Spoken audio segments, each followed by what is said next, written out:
ওমর ফারুক বলে, মা তোমার মতন একটা মেয়েকে যদি আমার আব্দুল্লাহর সঙ্গে বিয়াটা দিয়ে আমার বৌমা বানাবার পারতাম, তাহলে আমার জীবন, আব্দুল্লাহর জীবন ধন্য হয়ে যেত।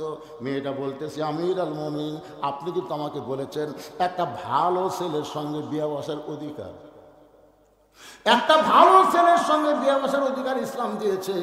এখন আপনাকে বলতে হবে, আপনার আব্দুল্লাহর চাইতে ভালো কোনো ছেলে কি দুনিয়াতে নাই? ওমর ফারুক বললেন, মা আমার এই দুই চোখে আমার আব্দুল্লাহর চাইতে ভালো ছেলে তো চোখে পড়ে না। মেয়েটা বলতেছে, আমি একটা ছেলের নাম বলি, দেখেন তো ছেলেটা কেমন। আমার চুম করছে, কে রে?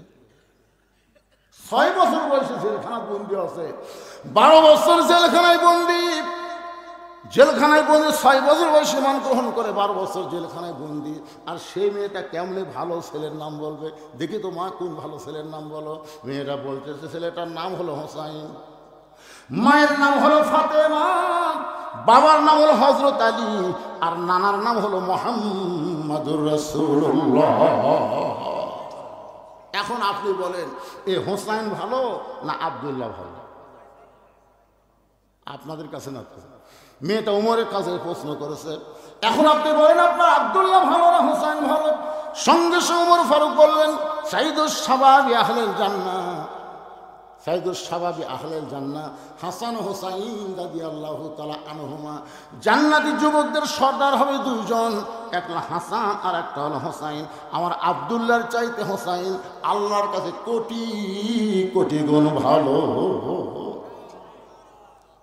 উমর ফারুক বললেন, ইয়া রাসূলুল্লাহ, জোহরের প্রথম রাকাতে আপনি প্রথম সেজদায় 3 বার সুবহানাল্লাহ আলা বলেছেন, কিন্তু দ্বিতীয় সেজদায় এত লম্বা দিলেন, আমরা 100 বার সুবহানাল্লাহ আলা বলি তো মাথা তোলেন না। আমার এক সময় সন্দেহ হলো হয়তো আপনি অসুস্থ হয়ে গেছেন, কিন্তু এক সময় মাথা তুলে আপনি 2 রাকাতও ঠিক পড়ালেন, 3 রাকাতও ঠিক পড়ালেন, 4 রাকাতও ঠিকই পড়ালেন, কিন্তু এই প্রথম রাকাতে দ্বিতীয় সেজদা এত লম্বা কেন? আল্লাহ রাসূল বললেন, উমর, তোমরা সবাই যখন সেজদাত ছিলে, আমিও যখন সেজদাত ছিলাম, ওই ফাঁকে হোসাইন কুদ থেকে সুর সুর সুর সুর করে আসে আর পিঠের ওপর চড়ছে। এখন পিঠের উপর চড়ে যতক্ষণ বসে থাকে, আমি মাথা তুলবার চাই, কিন্তু আমাদের মালিক আল্লাহ বলে, হুজুর, যতক্ষণ হোসাইন বসে থাকবে আপনার পিঠে, আপনি সেজদা থেকে মাথা তুলবেন না। আপনি যেমন হোসাইনকে ভালোবাসেন, আমি আল্লাহ তেমন ভালোবাসি। জোরে কোন সুবহানাল্লাহ। সেদিন থেকে হযরত ওমর বুঝেছেন, নবীর পিঠের উপরে চড়ে বসলে যে হুসাইনকে আল্লাহ নামাতে নিষেধ করে, সেই হোসেনের চাইতে ভালো ছেলে দুনিয়াতে আর কেউ নাই। ওমর ফারুক বললেন, মা আমি জীবনে ঘটকালি করি নাই, আজকে প্রথম ঘটক হব। মেয়েটাকে নিরাপদ আশ্রয় দিয়া হযরত ওমর ঘটক হইয়া হযরত আলীর বাড়ির দরজা দিয়া সালাম দিলেন, আসসালামু আলাইকুম ইয়া আহলাল বাইত আম্মা সাইলা ফালা তানহার। হযরত আলী ঘরের মধ্যে থেকে চমকে গেলেন, যে ব্যক্তি সালাম দিল সে নিশ্চয় হযরত ওমর হবে, কিন্তু যে আয়াতে কারিমা তেলাওয়াত করলো সে আয়াতটা হলো আম্মা সাইলা ফালা তানহার, সাইল কারীকে কোনো অবস্থায় ফিরানো যাবে। ওসমান গনিকে একদিন আল্লাহ নবী ডাক দেবেন, ওসমান, আল্লাহ তোমাকে অনেক সম্পদের মালিক বানিয়ে দিয়েছেন। ওসমান গনি বলে, ইয়া রাসূলুল্লাহ, কত সম্পদ, আমি আপাতত হিসাব দেওয়ার পারবো না, তবে একটা হিসাব আছে, সেটা হলো আমার যতগুলো গুদাম আছে, এই গুদামের তালা লাগানোর পরে যে চাবি, এই চাবি টানতে যায় একটা উট হিমশিম খায়। তাহলে চিন্তা করে দেখেন কতগুলো গুদামের তালা লাগাছে, এই তালার চাবি একটা উটের পিঠের উপর দিলে সেই উট হিমশিম খায়। তখন রাসূল বলতেছে, আল্লাহ যদি সব সম্পদ তোমার কাছে ফেরত চায়, যদি ওসমান আমার সম্পদ আমার ফেরত দাও, তখন কি করবা? ওসমান গনি উটের রশি ধরে নবীর কাছে যে বললেন, হুজুর, খালি সম্পদ না, এই উটটাও দিয়ে দিন, চাবি সহ উটটা আপনাকে দিয়ে দিন। রাসূল আসমানের দিকে তাকায় আছে, আল্লাহ কি কয়? আল্লাহ বলতেছে, ইয়া রাসূলুল্লাহ, আজকে তো আমার ডিগ্রি শেষ, আমার গানি ডিগ্রি আজ থেকে আমি ওসমানকে দিয়ে দিলাম। যেরকম সুবহানাল্লাহ।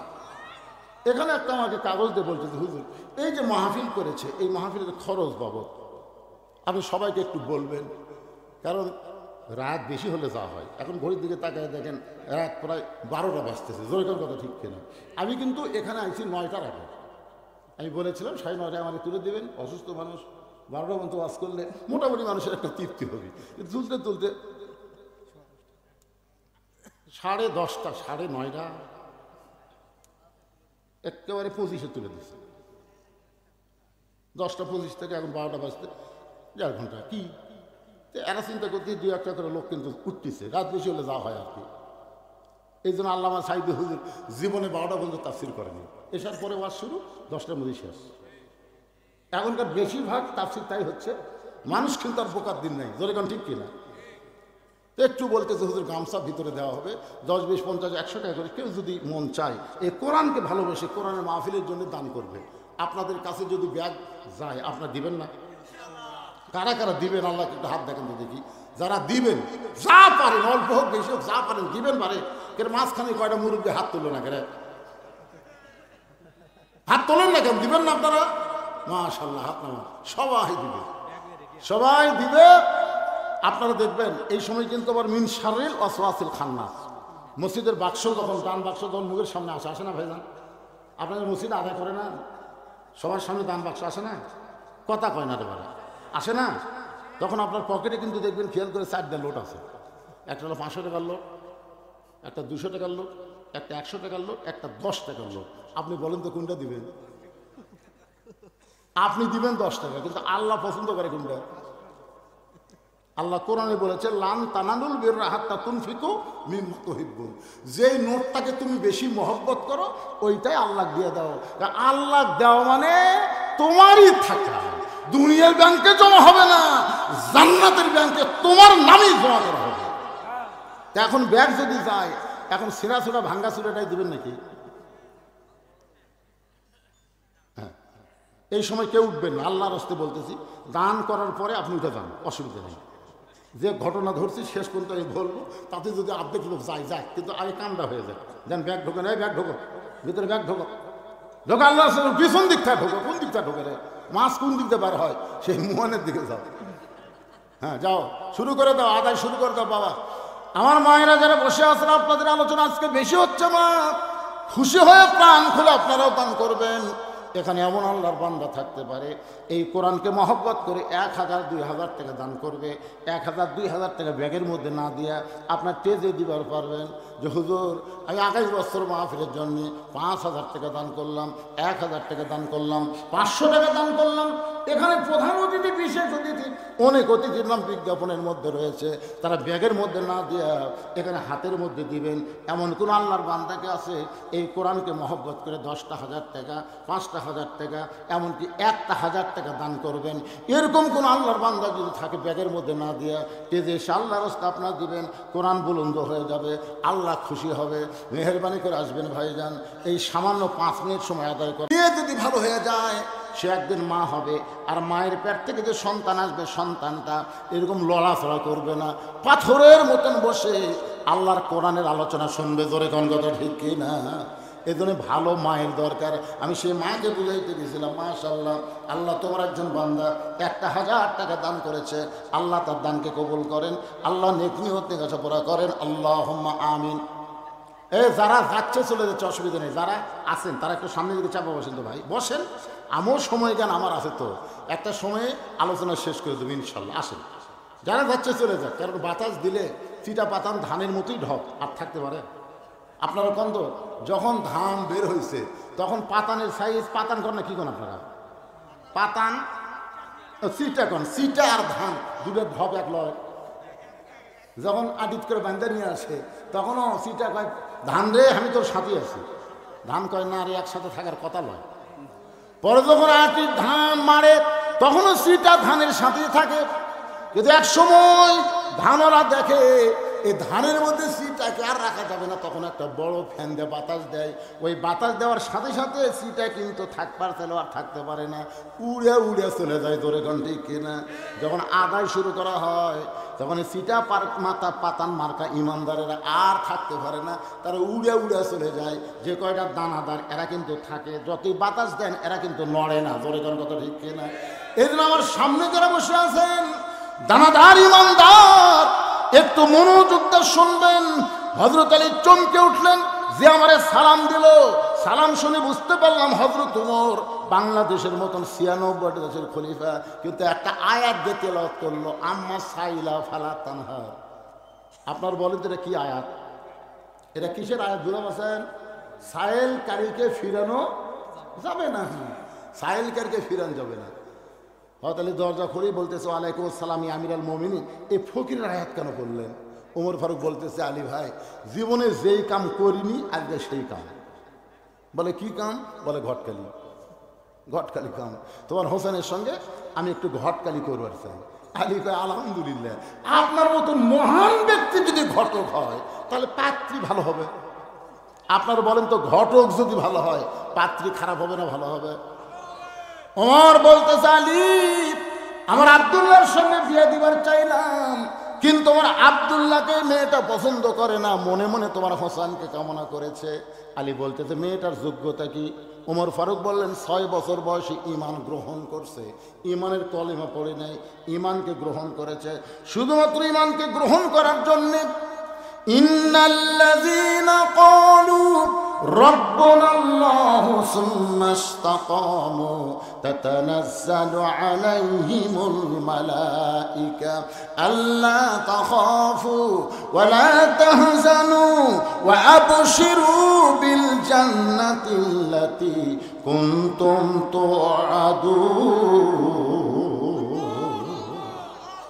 প্রতিদিন সকাল 3টা করে চাবুক, বিকেলবেলা 3টা করে চাবুক মারছে।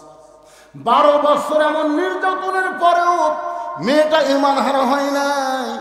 আলী চোখের পানি বের করে বলে, আমির আল মুমিনিন, আমার হোসাইনকে বিয়ের জন্য এমন একটা পাত্রী আমি মনে মনে খুঁজতেছিলাম, আপনি যখন এসেছে এমন পাত্রী খোঁজ নিয়ে আমার কোনো আপত্তি নাই।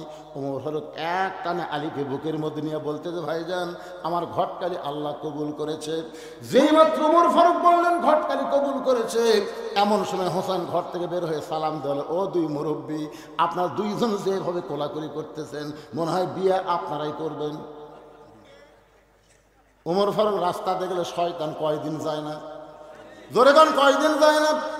সেই উমরের চেহারা রক্তের মতো লাল হয়ে গেছে, কিন্তু হোসাইনকে খেয়াল করে কিছুই বলতে পারতেছেন না, কারণ নবীকে যেই হোসাইন ঘোড়া বানায় আল্লাহর পছন্দ, সে হোসাইন কিছু না বলেন রাগটা সামাল দিয়ে বলতেছে, বাবজান, ও বাবজান, আমরা দুইজন মুরব্বী, আমাদেরকে তুমি মানো না? বলে, আপনাদেরকে আমি জানি, আপনাদেরকে আমি সম্মান করি, কিন্তু আপনাদেরকে আমি মানি না।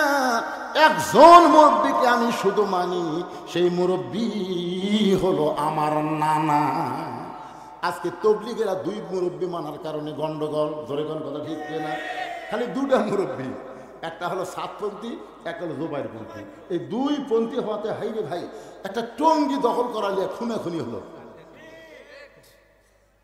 এই জন্যে যাকে তাকে মুরব্বী বানানো যাবে না, মুরব্বী একটাই, কুল হে রাসূল আপনি বলেন, ইন কুনতুম তুহিব্বুনাল্লাহ ফাত্তাবিউনি, একজনই মুরব্বী, তিনি হলেন আমাদের নবী। সুবহানাল্লাহ বলেন না কেন? হোসেন বলতেছে, আপনার 2জন মুরব্বীকে আমি সম্মান করি, আপনার 2জন মুরব্বীকে আমি জানি, কিন্তু আসল মুরব্বী হিসাবে আমার নানাকেই শুধুমাত্র আমি মানি। ওমর ফারুক বলে, হোসাইন, তুমি কি বুঝাবার চাও? হোসাইন বলতে যে, কয়েকদিন আগে আমি স্বপ্নে দেখলাম আমার নানা ঘরের মধ্যে আরাম করতেছে, আমি দরজায় গিয়ে বললাম, নানা, আমি হোসাইন একটু আপনার কাছে যাবার চাই। আমার নানা বলতেছে, আমি এখন জান্নাতে আরাম করতেছি, দরজা খোলা যাবে না। আমি হোসেন চমকে গেলাম, সেই নানা ভাঙ্গা ঘরের মধ্যে দিয়ে কথা বলতেছে, আর সেই নানা জান্নাতে কেমনি আরাম করে। আমি জানলার ফাঁক দিয়ে তাকাই দেখি নানির উরাতকে নানা বালিশ বানায় শুয়ে আছে। আমি বললাম, নানা, নানির উরাতকে বালিশ বানায় শুয়ে থাকলে কি জান্নাতে থাকা যায়? নানা বললেন, হোসেন, তুই ছোট্ট মানুষ, বুঝবি না, তোর নানির মতন বউ যদি কেউ ঘরে পায়, ওই ভাঙ্গা ঘরটা আল্লাহর জান্নাত হয়ে যায়। আমি হোসেন সেই দিন সিদ্ধান্ত নিয়েছি, বিয়ে যদি করতে হয়, আমার নানা যেমন বিয়ে করছে আমিও তেমন বিয়ে করব। আমি কয়েকদিন হলে দেখতেছি আমার বড় ভাই হাসান খালি কান্দে, আমি যেই মাত্র কাছে যাই মুচকি মুচকি হাসে। আমি দূর থেকে দেখি ভাই আমার কান্দে, কিন্তু কাছে গেলেই মুচকে মুচকে হাসে। আমি এক সময় বললাম, ভাই আপনি গোপনে গোপনে কান্দেন, কিন্তু আমারে দেখলে আপনি হাসেন, কারণ কি? হাসান বলে, কিছুই না। আমি ভাইয়ের হাত ধরে বললাম, ছোট্টবেলায় একসাথে দুই ভাই থেকেছিলাম, আজকে বড় হওয়ার পরে আমাকে এড়িয়ে চলেন। হাসান বলতে, হাসান রে, আমার ভাগ্য বড় খারাপ, আমি এমন একটা বউ পাইছি ভাই, যেই বউটা বাড়ি আসার সঙ্গে সঙ্গে আমার কলিজার মধ্যে আগুন জ্বলাইছে। হাসান রাদিয়াল্লাহু যাকে বিয়ে করেছিল, সেই বউটার নাম হলো জায়েদা। জোরে বলেন, নাম কি? অত্যন্ত কুটনি মেয়ে ছিলেন। এর কথা ওর কাছে, ওর কথা ওর কাছে কইয়া কইয়া বাজান গো স্বামীর কলজা মধ্যে জ্বলাই গেছেন। এই জন্য হোসেন বলতেছে, আমার বড় ভাই কষ্টে আছে, সেদিন থেকে আমি সিদ্ধান্ত নিয়েছি, বিয়ে যদি করতেই হয় ভাবিয়া ভাবিয়া করিও কাজ, করিয়া ভাবিও না। আমি চিন্তা করে দেখলাম, না না যেরকম বিয়ে করছে, দৌড়ে এসে বাপের হাত ধরে বলতেছে, আব্বা আপনি সত্যি করে বলেন তো, আমার মা আপনার কেমন বউ? আমার মাকে আপনার কষ্ট দিছে, তো আপনি যেমন একটা বউ পাচ্ছেন, আমার নানা যেমন বউ পাচ্ছে, আমিও তেমন বিয়ে করবো। ওমর ফারুক বলতেছে, বাবা আমি যে মেয়ের ঘটকালি করতেছি, এই মেয়েটা বিয়ে করলে তোর নানার মতো বাপের মতো তোর জীবনে শান্তির হবে। ওমর ফারুক বললেন, বিয়ে কর বাবা। হোসেন বলতেছে, আমিরুল মুমিনিন আপনি কষ্ট নিয়েন না, আমি সিদ্ধান্ত নিয়েছি। বলে, কি সিদ্ধান্ত? আমি সেই মেয়েকে বিয়ে করব যে মেয়েটা আমার 3টা প্রশ্নের উত্তর দিবার পারবে। ওমর ফারুক বলে, হোসেন কি প্রশ্ন? যাক বিয়ে করবো তার কাছে, আপনার কাছে আউট করে লাভ আছে? ওমর ফারুক বলে, হত আলী ভাই কি খবরে, তোমার ছেলে যে প্রশ্ন করবে আমি জীবনেও শুনিনি, আজকে শুনলে। ওমর ফারুককে, আমিও জানি না, তুমিও শোনোনি, তাহলে আমার ঘরটা আল্লাহ কবুল করবে। কানতে কানতে মেয়েটার কাছে গিয়ে বলতেছে, মা আমার আব্দুল্লাহকে স্বামী বলে স্বীকার কর। মেয়েটা বলতেছে, খালি একটা বার বলেন হোসেনের চাইতে ভালো। ওমর ফারুক বললেন, যেটা বলা যাবে না সেটা কেন শুনতে চাও? তাহলে আপনি কেন বলতেছেন আব্দুল্লাহ বিয়ে কর? ওমর ফারুক বলে, না হোসেন সেই মেয়েকে বিয়ে করবে যে মেয়ে তার 3টা প্রশ্নের উত্তর দিবার পারবে, যে প্রশ্ন আমিও জানি না, তার বাপও জীবনে শোনে নাই, তাহলে তুই কি উত্তর দিবার পারবি? মেয়েটা ঘরের ভিতর থেকে বলতেছে, আমিরুল মুমিনিন হোসেন কি 3টা প্রশ্ন করবে আমি জানি না, তবে আমার ঈমান বলতেছে আমি না পারলেও আমার আল্লাহ পারবে। লিল্লাহে তাকবীর। আবু সাইদ ইয়ামিন মুগ্ধ, এরা কিন্তু এদের ঈমান কিন্তু বলেছিল দরকার হলো জীবন দেব, কিন্তু হাসিনার সাথে কোনো আপোষ, কথা বলেন আপোষ, 2000 ছাত্র জনতা জীবন দিল ঈমানের বিনিময়ে। যদি ঈমানটা মজবুত না হতো তাহলে মরবার চাইতো না, বলতো জীবন বাঁচান ফরজ, জীবন বাঁচান ফরজ, জীবন বাঁচান ফরজ। খালি জীবন বাঁচান ফরজ করলে হাসিনা পলাই কেড়ে। 41 সালের আগে না মানার কোনো মরদ ছিল না, কথা বল না কেন? বিএনপি ঘরের মধ্যে ঢুকছে, জামাত ইসলাম লুকা লুকা মিটিং করতেছে। তাহলে এই দুটাই বড় দল, একটা ঘরের মধ্যে, একটা লুকা লুকা। হাসিনা খাওয়া নেই, ভারত আমার সাথে আছে, আমার নামাই। হ্যাঁ, ইমানের বলে বলিয়ান হলো, জীবন দিল, হাসিনা পালাতে বাধ্য হয়ে গেল। জোরে কোন কথা ঠিক কিনা? একটা ভিডিও আপনারা দেখছেন, পুলিশের আইজিকে স্বরাষ্ট্রমন্ত্রী বলতেছে, কি গুলি করো, কি গুলি করো? স্যার এই দেখেন, এই যে ভিডিও দেখেন, আমরা গুলি করি, একটা পুড়া যায়, ওটি আরো 2টা এসে দাঁড়ায়। ভয়ে যে ও মারে বাবারা, কেউ দৌড় মারবি, দৌড় মারে না। যেটা পড়ে গেল ও ধরে 3 জন নিয়ে গেল, ওই ফাঁকের মধ্যে আরো 2 জন দাঁড়ালো। দেখে মনে হচ্ছে কয়রা আবাবিল, মানে আল্লাহ তাআলা আবাবিল পাখি পেটে দিছে। ঈমান, এটার নামে হলো ঈমান। মেয়েটা বলতেছে, হোসেন কি 3টা প্রশ্ন করে আমি জানি না, কিন্তু আমার ঈমান বলতেছে আমি না পারলেও আমার আল্লাহ পারাবে। সঙ্গে সঙ্গে হয় তোমার এক দৌড়, দৌড়ে এসে আলীকে বলতেছে, ভাই তারিখ করেন। আলী বলতেছে, কিসের তারিখ? বলতেছে যে হোসেন যে 3টা প্রশ্ন করবে তার উত্তর দিবার পারবে কি পারবে না, তারই তারিখ। আলী বলতেছে, যে প্রশ্ন আপনি জানেন না, আমিও শুনিনি, সেই প্রশ্ন মেয়েটা কেমনি দিলাম? ওমর ফারুক বলতেছে, আলী রে, এমন ঈমানের বলে বলিয়ান হয়ে কথা বলছে, আমার মনে হয় মেয়েটা একলা নাই, মেয়েটার সাথে আমার আল্লাহ আছে। সুবহানাল্লাহ, যার সাথে আল্লাহ আছে আপনারা বলেন তো, এই কোরআন নিয়ে যারা সামনে যাবে তাদের সাথে কে থাকবে? আরো জোরে, জোরসে বলুন মাশাআল্লাহ। বিশ্বাস করা লাগবে ভাইজান। একটু মনোযোগ দিয়ে শুনবেন। নির্দিষ্ট তারিখ মোতাবেক ডান পাশে হযরত ওমর বসে গেছে, বাম পাশে হযরত আলী বসেছে, আর মাঝখানে হুসাইনকে বসার আসন দেওয়া হলো। আর সামনে একটা চাদর টাঙ্গাইয়া চাদরের ওই পারে ওই 18 বছরের যৌবনা মেয়েটাকে বসানো হয়েছে। বাংলার মুসলমানের কাছে প্রশ্ন হলো, সামনে চাদর দেওয়ার কারণ কি? আরো জোরে, জোরসে বলুন। কিন্তু মমতাজ সংসদের মধ্যে বলছে, মমতাজ ওরে শরীয়তের মৌলানা, চোখ দুইটা করলা কানা, মনের পর্দা বড় পর্দা তোমরা খুঁজা পাইলা না, তেতুল হুজুর বুঝলো না। আমার শফি রহমতুল্লাহ আলাইকে এই 2 টাকার গায়িকা মমতাজ তেতুল হুজুর করছে। চিন্তা করে দেখেন, বাংলাদেশের লক্ষ লক্ষ আলেমের ওস্তাদ হলো আহমদ শফি রহমতুল্লাহ আলাই, তাকে এই শালী মমতাজ তেতুল হুজুর করছে। তেতুল তেতুল। আর সংসদে যারা সদস্য ছিল, মমতার গান ছিল, তারা তালি বানালো। হায় হায়, আলিমক তেতুল করছে, তা তারা তালি ফুটাচ্ছে। তাহলে ওই শালারা কি ছিল? যারা তালি ফুটালো তারা কি ছিল? চিন্তা করে দেখেন।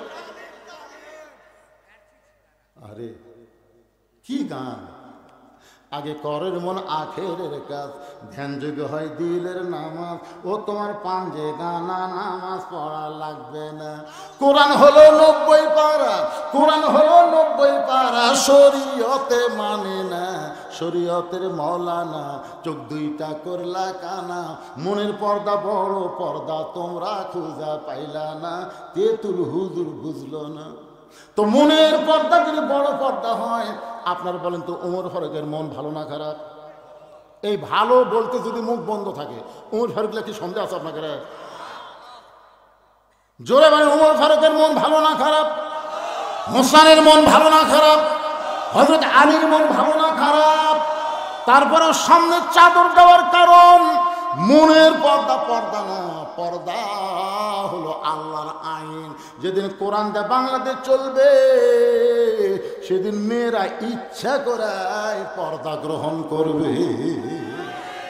তখন বেপর্দা দেখলে বমি লাগবে। আর প্রত্যেকটা পুরুষ মানুষ কোরআনে আইন যখন চালু হবে, তখন আল্লাহ বলে দেবে, কুল্লিল মুমিনিনা ইয়াগুদ্দু মিন আবসারিহিম। তুমি যদি মুমিন হও, তোমার নজর থাকবি নিচের দিকে, আর বউ দেখলে তাকা থাকবে। বউয়ের কাছে আসা, আলহামদুলিল্লাহ কি মাল রে, নিজের বউয়ের দিকে তাকে দেখতে, আর রাস্তা দিয়ে কোনো মানুষ দেখলে সবসময় নিচের দিকে তাকাবে। এটা কার বউ কার বেটি দেখার কোনো সুযোগ নেই। তা আপনি মরদ মানুষের যদি একটা মেয়ের দিকেও না তাকান, ওরা বেপর্দা হবে। ওরা বেপর্দা হয় দেখানোর জন্য, কিন্তু আমরা যদি না দেখি ওরা বেপর্দা হবে। সেই জন্য আমাদেরকে আইন হলো নিচের দিকে তাকিয়ে থাকে, আর মেয়েদের আইন হলো করোনা ফি বুয়ুতিকুন্না ওয়ালা তাবাররুজনা তাবাররুজাল জাহিলিয়াতিল উলা। এখন ওমর ফারুক বলে, হোসেন প্রশ্ন শুরু করে দাও। এবার হোসেন দাঁড়িয়ে বললেন, যে পৃথিবীর শ্রেষ্ঠ মানুষটা হলো বিয়ার ঘটক, আর পৃথিবীর আরেকজন শ্রেষ্ঠ মানুষ হলো আমার বাবা। তারা 2 জন তোমাকে পছন্দ করেছে, 2 জন রাজি হয়ে গেছে। সুবহানাল্লাহ।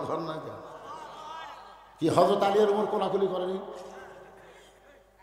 কিন্তু সামনে চাদর দিয়ে এইবার আমারে বসায় প্রশ্ন করতে কয়। আমার 1 নম্বর প্রশ্ন হলো, আমার মাকে তুমি জানো? যেই কইছে আমার মাকে, সঙ্গে সঙ্গে আলী চুপ। ছেলের সাথে আমি আছি, আর ছেলে আমার কথা না কয়ে মায়ের কথা কয়। আমি যখন বিয়ে করলাম 91 সালে, তখন কাজী কইল, আপনার বাপের নাম কি? তো বাপের নাম লেখা দিলাম, আর বিয়ে হয়ে গেল। একটা বারো করলো না, আপনার মায়ের নাম কি? আর হোসেন যা বলতেছে, আমার মাকে তুমি চিনো? আমার মাকে তুমি জানো? আমি কোন মায়ের সন্তান তুমি কি বলতে পারো? এই প্রশ্ন যখন হোসেন করেছে, সঙ্গে সঙ্গে মেয়েটা বলতে, হোসাইন আপনার মাকে আমি চিনি। যেই কইছে চিনি, ওমর ফারুক জিব্বাত কামড় খাইছে, আর হযরত আলী চোখ দিয়ে দর দর করে পানি পড়তেছে। আমার মায়েরা যারা পর্দায় আছেন, ইসলামের কর্মী একজন নারী কেমন হয় একটু মনোযোগ দিয়ে শোনেন। হযরত আলী চোখ দিয়ে দরদর করে পানি পড়ার কারণ হলো আমি স্বামী হইয়া পুরোপুরি ফাতেমাকে চিনতে পারি নাই, আর তুই কেমনে বললি আমি চিনি। গভীর রাত্রে হযরত আলী ফাতেমাকে কবর দিস। কবর দেওয়ার পরে আল্লাহকে বলতেছে, আল্লাহ তোমার পর্দানিশী রাতের বেলায় মারা গেল, রাতের বেলায় তাকে দাফন করা হলো। ও আল্লাহ, এই পর্দানিশীকে তুমি কবুল করে নাও। এই দোয়া করার পরে তাকায় দেখে সামনে কয়েকটা পুরাতন কবর। এখনই ফাতেমার কবর দিছে, সেই নতুন কবর আর জান্নাতুল বাকির মধ্যে নেই। গোটা জান্নাতুল বাকি হযরত আলী দৌড়ে বলে ফাতেমার কবর, ফাতেমার কবর। কে যেন বলে, আলী রে, ফাতেমা পর্দানিশী। আমি আল্লাহ জহুরা ডিগ্রি দিয়া ফাতেমার কবরটাকে কিয়ামত পর্যন্ত পর্দা করে দিয়েছি। আমি স্বামী হইয়াই তাহলে পুরোপুরি চিনতে পারি নাই, আর তুমি কেমনে চিনলাম? মা হোসেন প্রশ্ন করলো আমার মাকে, তুমি জানো? তুমি জানার কথা বলতে পারতে, নবীর মেয়ে, 4টা মেয়ের মধ্যে ফাতেমা হলো সবচাইতে দামি মেয়ে, এরকম তুমি উত্তর দিবা। তুমি উত্তর না দিয়ে বললে আমি চিনি, তুমি কেমনে চিনবা? মেয়েটা বলে, মুরব্বী, চোখের ভুরু জোড়া ছিল, বাম গালে কারো একটা তিল ছিল, থুতনির তলে লাল একটা দাগ ছিল। সঙ্গে সঙ্গে আলী বলতেছে, মা যা বলছো আর বলো না মা, কারণ আমাদের 3 জনের মধ্যে একজন পর পুরুষ আছে। আপনারা বলেন তো, এই 3 জনের মধ্যে পর পুরুষের নাম কি? সবাই জোরে কোন নাম কি? নবী বলেছেন, আমার পরে কেউ যদি নবী হতো তাহলে উমরকে আল্লাহ নবী বানাইতো। এমন একজন মহান মানুষকে যদি পর পুরুষ বলা হয়, তাহলে মুরিদের বইয়ের কাছে পীর কি পুরুষ? তা আপনি যে পীরের কাছে বই এসে বলতেছেন, হুজুর আমার বইয়ের মাথা হাত দিয়ে একটু দোয়া করেন হুজুর। এই জন্য বাংলাদেশে 3টা কথা আছে জানেন। 1 নম্বর কথা হলো, ডাক্তারের বইয়ের কোনোদিন সিজার লাগে না। বড় বড় ডাক্তার কোনোদিন বউকে সিজার করায় না, কারণ জানে সিজার করলে বাচ্চারও ক্ষতি, মায়েরও ক্ষতি। 2 নম্বর কথা হলো, মৌলবীর বাড়িতে কোনোদিন মিলাদ হয় না। দেখবেন মৌলবী পরের বাড়িতে মিলাদ পড়ায়, নিজের বাড়িতে কিন্তু হয় না। আর 3 নম্বর সেই কথা হলো, পীরের বউ কোনোদিন মুরিদ হয় না, কারণ পীরের বউ জানে আমার পীর হলো লুচ্চা, মাঝে মাঝে মুরিদের বইয়ের দিকে তাকায়, এর হাতে মুরিদ হয়ে কি হলো। তাহলে কয়টা পেলাম?